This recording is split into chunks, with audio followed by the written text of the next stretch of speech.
বিসমিল্লাহির রহমানির রহিম। সম্মানিত সুধী, আসসালামু আলাইকুম। ৭৬ বাংলা ইউটিউব চ্যানেল এর পক্ষ থেকে আপনাদের সবাইকে জানাই অনেক অনেক প্রীতি ও শুভেচ্ছা।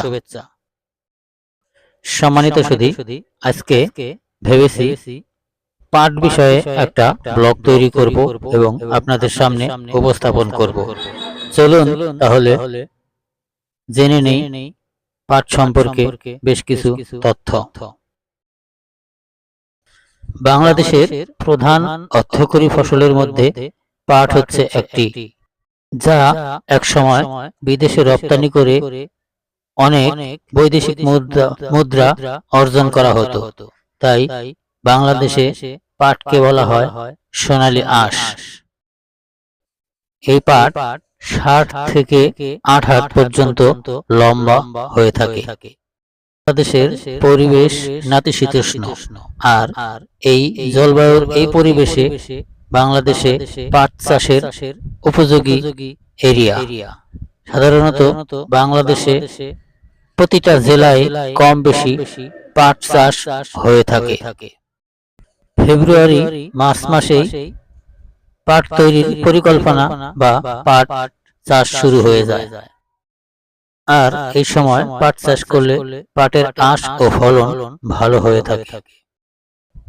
পাট চাষের জন্য জমিকে ভালো করে চাষ করে আগাছা পরিষ্কার করে তারপর চাষের জমিতে পাটের বীজ বপন করতে হয়। ৭ থেকে ১০ দিনের মধ্যেই পাটের চারা রোপিত হয়ে যায়, অর্থাৎ বীজ থেকে চারা উদ্গীরণ হয়ে যায়। ধীরে ধীরে চারা যখন একটু বড় হয় তখন এগুলো বেছে দিতে হয়, অর্থাৎ চিকন ও ছোট চারাগুলো তুলে ফেলে দিতে হয়।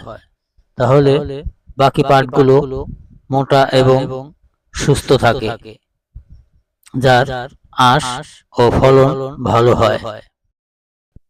এছাড়াও যদি পাটের গাছ খুব ঘন হয় তাহলে মাঝে মাঝে থেকে ছোট এবং চিকনগুলো তুলে দিলে বাকি চারাগুলো ভালো এবং বড় হয়ে থাকে।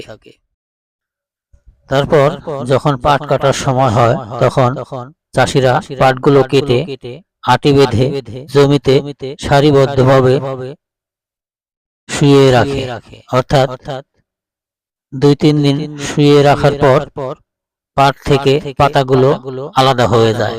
তারপর এগুলো পাশের ডোবা অথবা নদীতে নিয়ে সারিবদ্ধভাবে জাগ দেওয়া হয়। পানিতে চুবিয়ে রাখার ১৫ থেকে ২০ দিনের মাথায় পাটগুলো যখন পচে যায় তখন পাট থেকে শোলা আলাদা করতে হয়।